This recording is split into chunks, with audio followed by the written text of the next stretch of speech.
Hallelujah. Pastor Mwungeri ngomore ni mukire bw'izina rya Yesu. Ntabwo cyangwa kumereje niba n'amafaranga batumye ari kimenye barategeka ntugiye baraki. Ntabwo tugiye tuzayakora ngaho. N'amagana 5 ntashaka.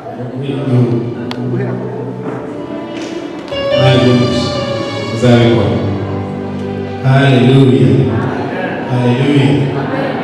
Eka twese cyane amusore Bibiliya tugiye gukora akazi agakomeye cyane kandi kataroshe cyane tugiye gusenga. Ndagira ngo mbaye gusoma tugiye gusenga.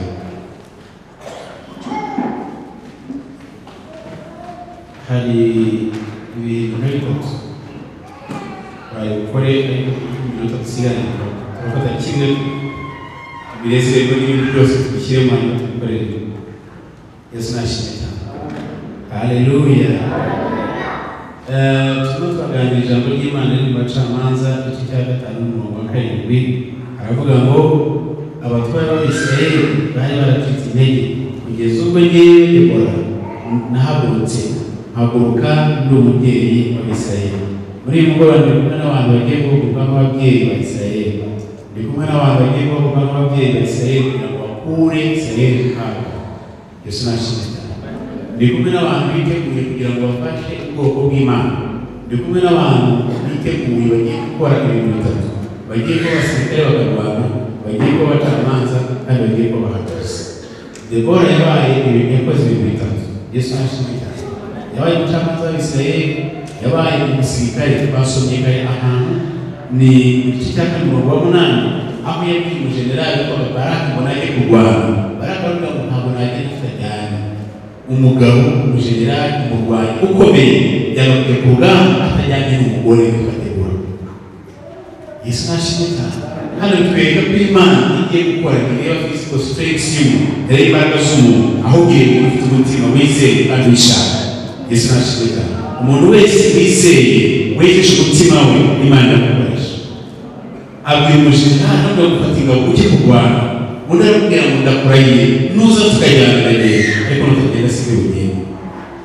Haleluya. N'ibintu bitumvikana ukuntu umugabo yanze kujyana abasirikare bajye kurwana akabwira umudamu umubyeyi nawe urakwigira muri icyo gace kuko yitwa Kristo n'abantu yewe mpamvu n'umubyeyi ariko kandi umubyeyi warenze wageze ku rwego rwo kujya kuyobora generali ku rugamba rw'abarwana. Ese hari umubyeyi uri ku mugoroba wumva yakwemera akarwana? Ese muri iki gihe hari ikibazo gikomeye abandi aba bantu bandi igihe cya bwa mbere igihe cya cy'uyu witwa Otiniel yarwanye igihe cy'abo muri Mesopotamiya bari barateye ubwoko bwa Isirayeli babashyira mu cakara babamara imyaka 8 ararwana ariko bari abanzi baturuka kure ntabwo barabaha mu muri pererezi. Icya kabiri igihe cya Ehude yarwanye n'Abamowabu bafashe Isirayeli bamara imyaka 18 bari koroneka nabo bari baturutse kure. Muri iki gihe cya Debora Yesu nashimwe cyane hari mu gihe cy'imyaka 8 abanyakanani n'abantu babanaga nabo Imana yerekeye Yeshuwa bagera i Kanani basikana y'ubwoko yose bamaze kugera ibintu barakora barangiye baturuka mu myaka 8 n'umuturage wa hafi n'umwanzi wa hafi n'umuntu ukuzi neza n'umuntu urwanya kuzi wuno munyekanani. Muri icyo gihe nicyo gihe Debora yahagurutse bari barajya Isirayeli imyaka 20 uko igihe cyagendaga kigirayo niko imyaka y'ubukolonizi baterushaka kuba myinshi. Yesu nashimwe cyane. Mu gihe cya Otiniel yabaye imyaka 8, mu gihe cya Ehude imyaka 18, mu gihe cya Debora byageze ku myaka 20. Ari nayo mbere hari ibintu bimaze kugenda byiyongera, hari bimaze kuba byinshi, hari bimaze kugenda bigaragaza ko dufite imbaraga mu gihe gikurikiranye ubuzima bwawe. Muri uyu mugoroba nubataya ukizera imbaraga z'Imana urabikora. Amen. Yesu nashimwe. Ubwa mbere byagaragaraga ko bikomeye cyane, ubwa kabiri byiyongera n'imbaraga, ubwa gatatu maze kugera ku rwego rukomeye. Uyu munsi birasaba umuntu maze kumva birambiwe, umuntu maze gushaka kwibwira ngo rekera. Muri iki gihe cy'abanyakanani bari bayobowe bari bafite umwami wabo bayoboye yitwaga nde Karahava yitwaga nde inde mumvuge cyane yitwaga ko mutavuga cyane ndashaka kubyumva iryo zina kuri kuno umwami wabo yitwaga abanyekanani kayitwa bimera umwami witwa Yabiri yari umujenerali witwa Naho baragenda bose wa Rwanda Sisera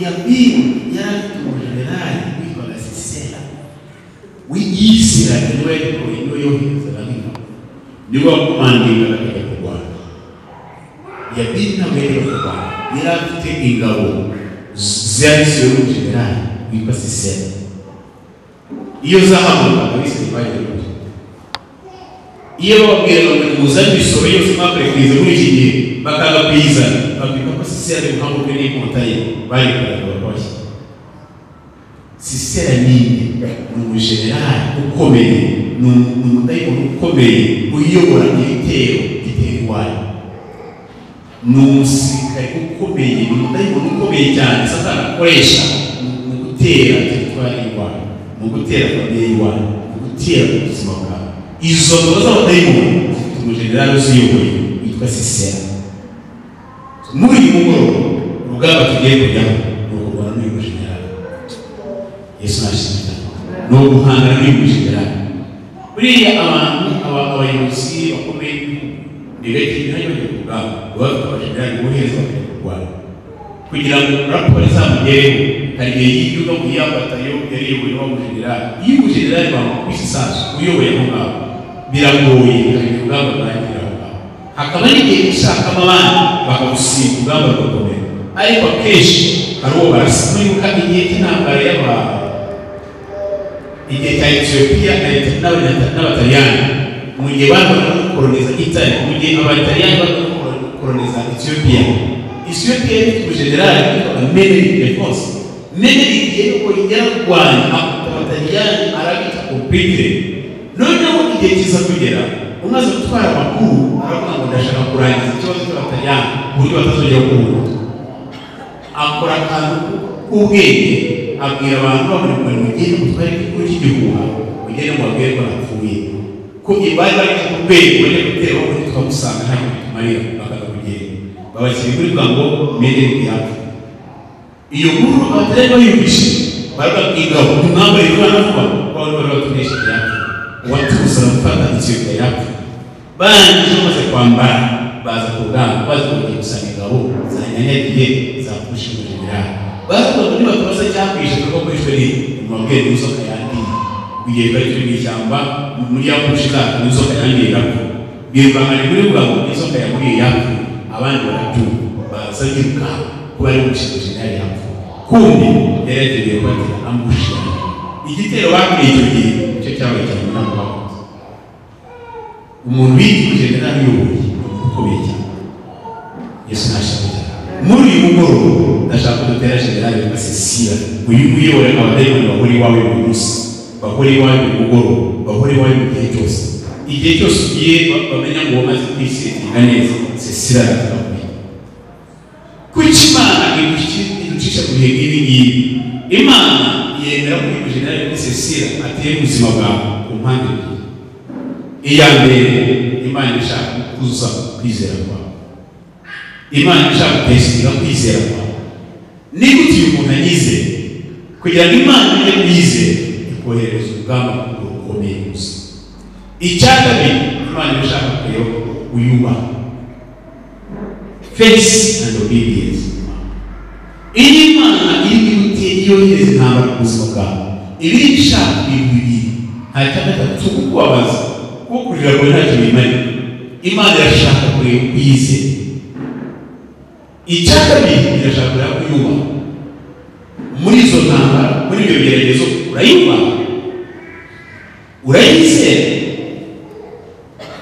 haleluya ubuzima bwa Kristo n'ubuzima bwa gisirikare ni ukurwana Yesu nashimira kabete hari ibintu bitanu Imana ishaka kureba umuntu iyo gusunika ikigeragezo nawe ikigeragezo cya Satani ntabwo gikomera. Ikigeragezo gikomera mu buzima ni icy'Imana. Yesu nashimye cyane.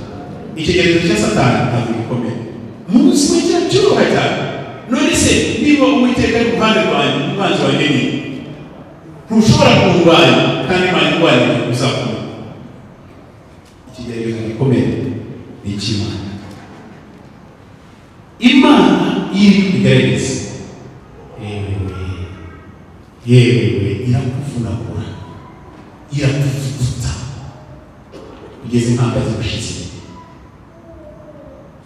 Imana ikubita muri za nzira ryawe. Imana ikumanika mu giti igashusha umutwe hasi, igukoresha kose kugeza igihe uhindukira umuntu ushaka. Yesu nashimye. Iragusonjesha inzara ikakugira no kwipfa kugira ngo irebe niba uzasonza ukayihakana. Imana ishimwe cyangwa ngo Imana igaragaza umuntu Imana no kwizera ko tuvuga bivuga mu gihugu ibyo iguha ntibishobora kwikorera. Iyo Imana igusubije ikigeragezo ikintu cya mbere ishaka kureba hari umuntu urizera cyangwa ntabwo wizera. Kuko icyo umuntu atizera icya mbere cyiza mu bwonko bwawe ni ibitekerezo. Iyo pasive icyo kintu kije kuri pasive ingaruke. Pasive ni ability to see out clear, ni ubushobozi bwawe bwo kureba ikintu runaka ukoresheje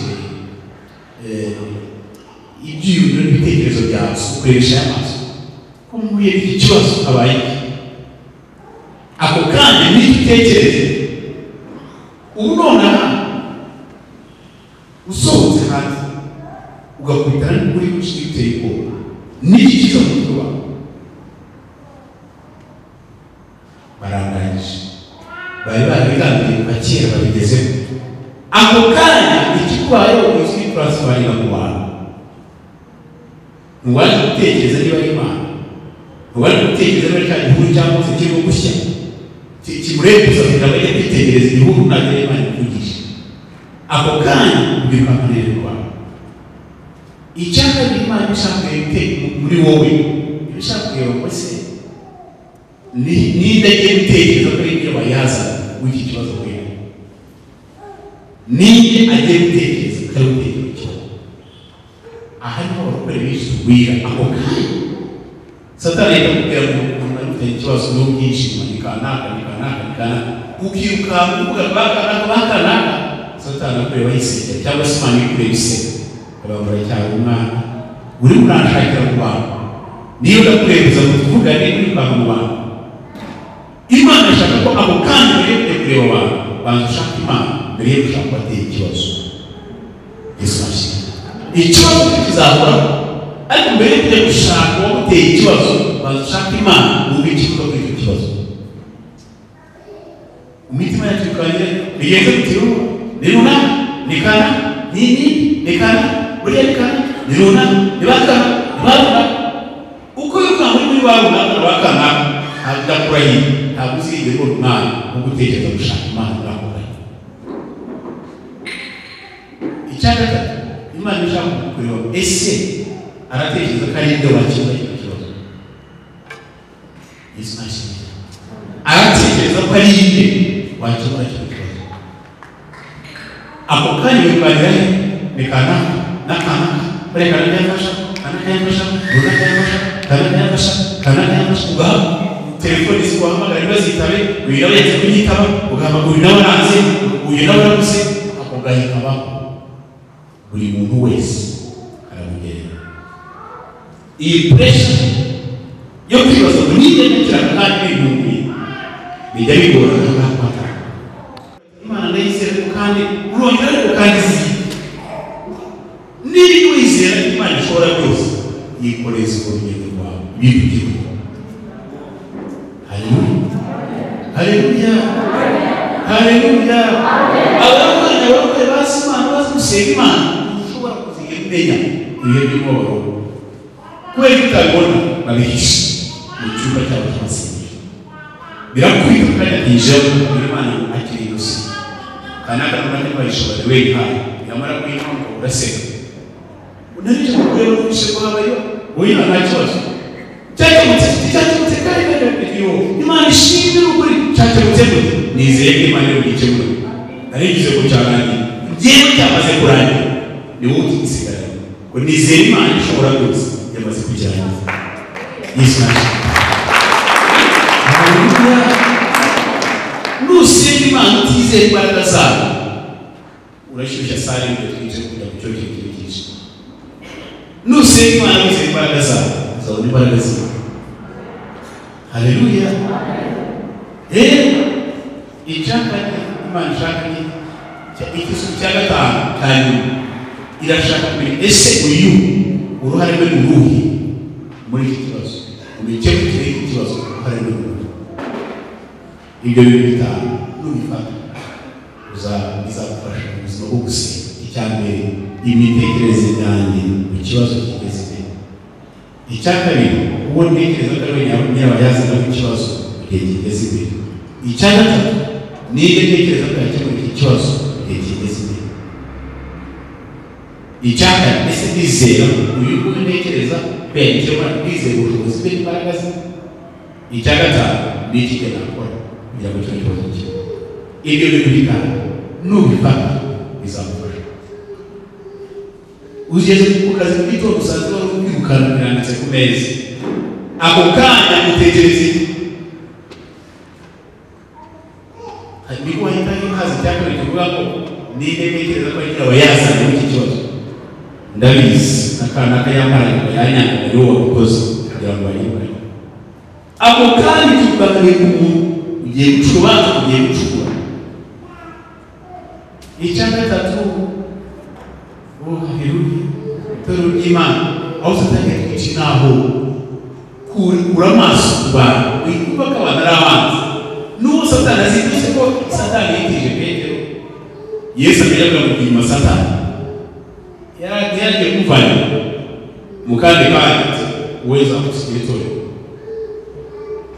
nta muntu n'umwanzi uhoraho abanyapolitiki nabo nta mwanzi uhoraho nta n'inshuti ihoraho twebwe muri Kristo nta mwanzi uhoraho kandi tugira inshuti zihoraho. Yesu nashimye inshuti yanjye n'inshuti y'iteka ryose muri Kristo Yesu ko n'utwamenye amaraso Yesu yakugize ubwenge ntabwo turi inshuti z'ibihe byose ntabwo inshuti y'agahe gato uri inshuti y'ibihe byose. Haleluya. Ntabwo umuntu yizera ko imbaraga z'Imana zahangara ibintu jenerali ujya uhangara famiye yawe. Yesu nashimye hari umuntu imbaraga z'Imana zamukoreramo wowe ukura zamukoreramo ugahindura amateka y'igisekuru cy'iwawe ukandika amateka mashya arega ibi uyu mwana uko bagiye basimbura isome biriya murebe igihe cya Yehudi habaye amahoro y'imyaka 40 mu gihe cya Debora habaye amahoro y'imyaka 40 iyi generasiyo. Muri iyi generation yawe ushobora guhindura amateka y'iwawe ugakora amateka mashya ku buryo bazakurikira basubira kuri fondasiyo yawe. Yesu nashimye. None se kuba twagiye bashyizeho fondasiyo y'icana ya satani kwita hasi kugira ngo tuwo kwikige nawe tutemere ko muri generasiyo yawe dushobora gushyiraho amateka mashya tukuba gucana cyima ku buryo bazakurikira kuri twe bazajya birahira Imana yawe. Yesu nashimye. Haleluya. Haleluya. Muri Imana y'Abrahamu na Isaka na Isirayeli abakristo bazateye ubu cyane aho kugatera aho apostoli yashunga imyaka yose ntabwo ari kuvuga Imana y'Abrahamu bahera ku Imana y'Itwaza barayibonye n'amaso yabo. Naho apostoli yase ahera ku Imana ya Kajana papa we n'Imana yawe yewe Imana muri Kajana papa we abana y'ibyaha y'ibitoro rya mbere kugatera n'abana babonye Imana y'Itwaza Imana y'Itwaza Imana ya Kajana Imana y'Abrahamu Imana y'Isaka Imana y'Isirayeli muri generasiyo yabo amateka yahindutse. Wakoze amateka nibura bamwivukamo ejo bajya ku Imana y'Abrahamu babwira ku Mana yawe nibura abana bawe bajya gusenga bazavuye mu oya Imana twabonanye mama Imana yacu Imana twabonanye papa Imana yacu si Imana n'umwishyuza Imana mbere ku Mana nabonye Imana nabonye data mbere iyo Mana. Haleluya. Aba bitwaye amazina babaye ibitambura barwanya n'abasesira barwana n'imyuka y'ubuse iwabo kugeza igihe bashyira iherezo. Uyu munsi abana babo barimo baragenda bateguririza wanjye muri mugoroba tugahangana n'ibiceri n'abasesira wayoboje famiye yacu wayoboje imiryango yacu igihe kimwe muri mugoroba tukabika kwe tukamwigizanya. Haleluya. Bamutse imyaka makumyabiri ahubwo gusubiza inyuma nawe wari uhuye niyo y'ibisho byabo baravuga ngo Yesu yarapfuye enda ni igisirikare cya Isirayeli uyu barwanaga nawe yari afite ingabo 900 zirwanira ku mafarashi zikomeye zirwanira ku mafarashi afite imyambi byose bikomeye cyane. Arareba Isirayeli babona agatege bafite nta gisirikare bafite na Yoshua wese nta gisirikare atoje yasize nta muntu wasigiye n'igihugu bajya kubafata ntibagifashe reka tugende tubafate nta basirikare bari bafite ariko abatasiragize ibyabo yakuye na Isirayeli nta basirikare ariko muri icyo gihe hari hahagurutse umubyeyi bategura yemera ko umusirikare nabo badashaka ko Imana ya Isirayeli yongera kumenyekana amahanga kumenya ko ari Imana. Niba wamwumvira ku mugoroba udashaka ko imbaraga z'Imana ya Isirayeli bimenyekana ko ari Imana muri uyu munsi w'ubuzima bwawe, ko ari Imana muri uyu munsi w'abana bawe, ko ari Imana muri uyu munsi mu rugo rwawe, ko ari Imana muri uyu munsi mu mirima yawe, amahanga azamenya ko ari Imana icyo yawe. Iracyari Imana ivuga rikora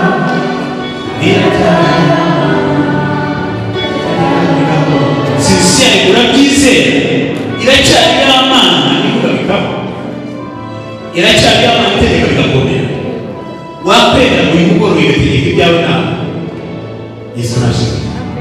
Haleluya. Sincere bararwana bigeze isaha y'umugoroba barikangara ku nda aribuka ndashaka kuza kubona sincere wawe ari kwamamaza ayikangara ku nda yamubwiye yababwira mu kanya nimubanze mukubite umukubite kwe mubwire rwanda aho wahereye gusoma umuryango wawe aho wahereye gukubita aho wahereye aho tugenda aho wahereye tunanisa aho wahereye w'ikindi ibyo y'ikintu mubizi ndashaka kwita muri uyu mugoroba ndashaka kwita muri uyu mugoroba mubwire ko inkota y'Imana fata Bibiliya yawe ufite Bibiliya aze kuzima ndafite Bibiliya iyi ni inkota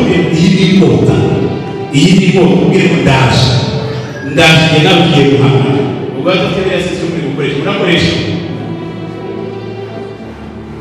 shaka kimfata mu ntoki ko nta muntu urwaye shaka kimfata mu ntoki basi niba uyifite no muri amakomande niba uyifite muri telefoni basi fata na telefoni umubwire ngo ndaje muri uyu mugoroba wanjye nawe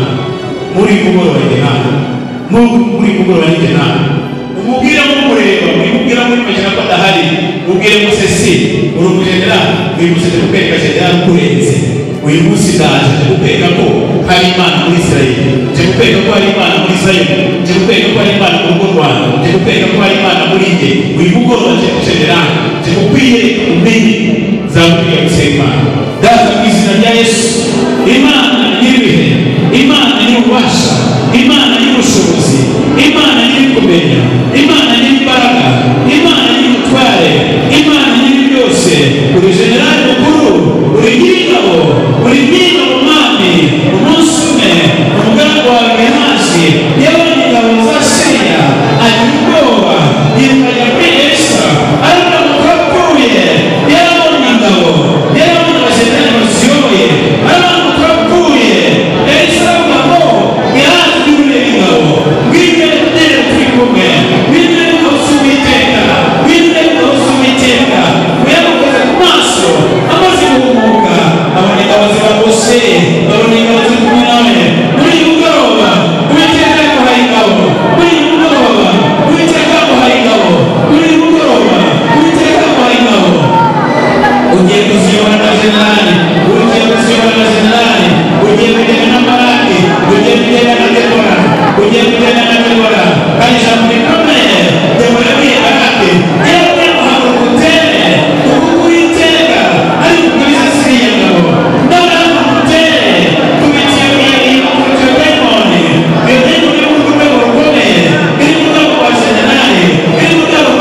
rero uretse gato mbabazi namaze kumucanga ibintu byose mwari matse ko nta mucanga mbane nawe ko umuntu ashobora gupfa ikintu yari afite ukamucuruza ifu kubanza kukimanga wamara kukimanga ukamwica wakimanza sisera nabimanza ko mutarabimanga tugeze kuri fezi yo kumwica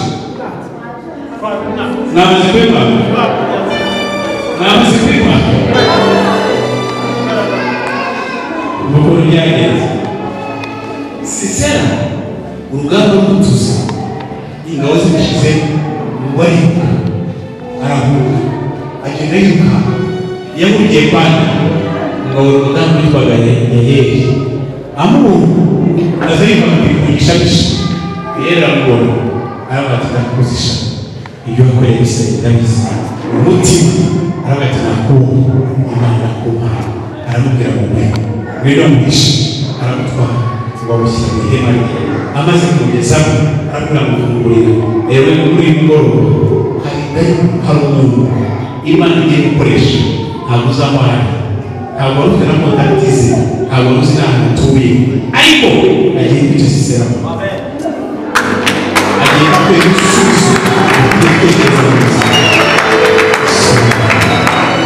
wowe ntabwo uzi ahantu utuye ntuzi n'ahantu nta aderese y'ifite ariko Imana iri gukora Imana iri gukora waba udayimoni wawe warakunyaze ayo barahumura agiye guhira hariya nagerayo agiye kuhagwa uraza kuhagera usanga Isusi yahagarara igihe barake yamukurikiye yageze kwa Yayeli ngo agezeyo asanga Yayeli yamaze kumwica yamwishize mu nzu amuha amatara amaze kunywa amwicira itara bworosa amaze kukimworosa batangira gusinzira aravuga ngo genda ucungire ngo ntagire kuzo ushaka ubwire ko ntageze hano we yacugisha niba agomba kurangiza ngo amaze kugerayo baragenda bagashishe ngo ujye kumanza kurya igiti gisohoke cyane ngo azane n'intumwa araza no kuri Sisera akaryama bireba ngo ari kubita muri bimwe bihugu bitubuka hasi ku butaka akimara kumwica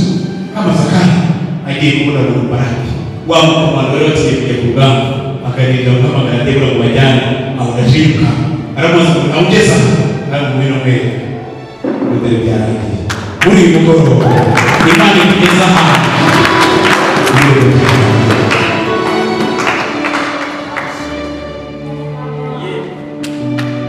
ibi ndabivuga mu buhanuzi Imana ikugeza ahantu usanga byarangiye ibyari byarakurikije imyaka myinshi birarangiye ibyari byarakurikije imyaka myinshi birarangiye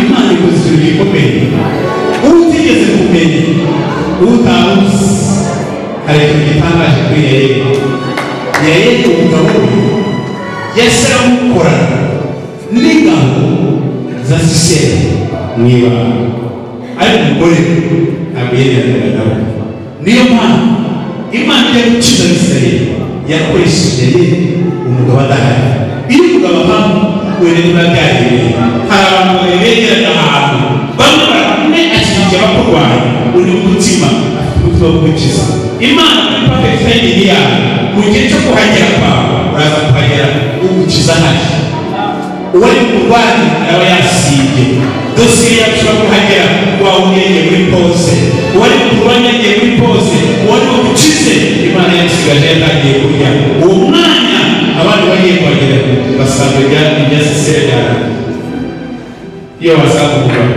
hagiye bitari bwemere ariko Imana yabanje itari umugabo gatoya undi akagera umugabo adahari umugore aramwica mu gihe cya Debora Imana yakoresheje imbaraga z'umugore wabyaza umugore ahungira ku mugore we yahungiye muri wa misi we yahungaga yahageze we yahungiye muri kumwica muri ibyo rishaka kutubwira iki Imana ikoresha abanyantege nke igahanga muri byari bikomeye ibyari bihangange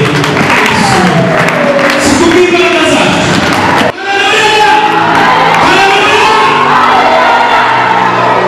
si kubw'uburambe si kubw'imyaka myinshi tumaze mu gakiza si kubw'igihe cyo gusenga tuzi si ukubwira neza ibyakozwe tuzi oya si ukubw'ikiranuka kwacu oya ni umugambi w'Imana ni umugambi w'Imana. Umugambi w'Imana yari yarigambiriye, yari yashaka muri zakoresha kugira ngo yangize cya kibazo cy'Imana. Yari yashaka muri zakoresha, yari yaramuzi, none Imana ishimwe kubonye ikishyize iherezo.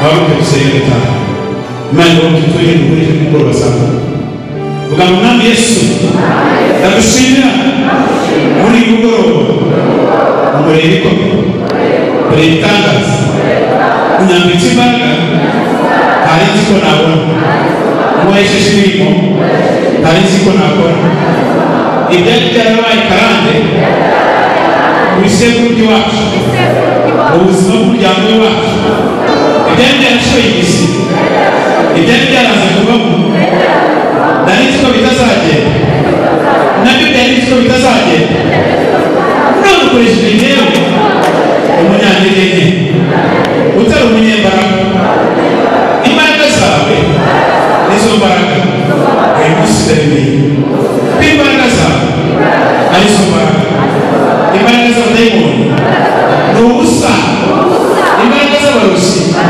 ni ubusa imbaraga z'imiterekero ni ubusa imbaraga za nyabingi ni ubusa imbaraga za nyangombe ni ubusa imbaraga za nyangombe ni ubusa ni ubusa. Mwami Yesu menye ko imbaraga zawe arizo mbaraga, menye ko imbaraga zawe arizo mbaraga, menye ko imbaraga zawe arizo mbaraga. Urakoze Mana kwibwira amateka y'ubuzima bwawe, y'ubuzima bw'umuryango wawe. Mwami Mana icyubahiro ni cyawe, ukomeye amashyi ushima. Urakoze Mana, urakoze Mana, urakoze Mana, urakoze Mana, urakoze Mana, urakoze Mana, urakoze Mana, urakoze Mana, urakoze Mana, urakoze Mana, urakoze Mana, urakoze Mana. Urakoze Yesu. Hari inka eshatu n'inka z'imfizi, inka zisanzwe eshatu. Noneho ebyiri zarwanaga, indi imwe ikaza gukomera igafasha iyi kugira ngo zineshe. Iyi ya gatatu yakomera nayifashe ihene nayikomeza, zirembye zirarwana. Iyi ni inesha uranesha.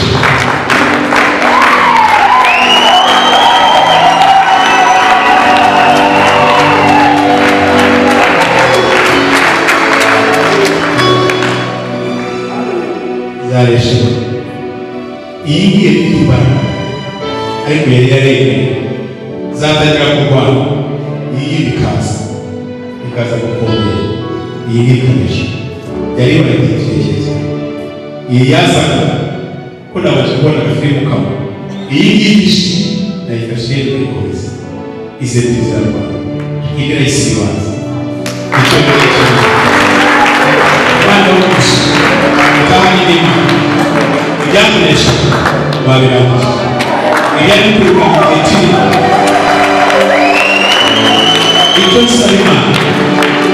Icyo nsaba Imana ni ukugira ngo ize kuba ikimenyetso cyawe. Abana bose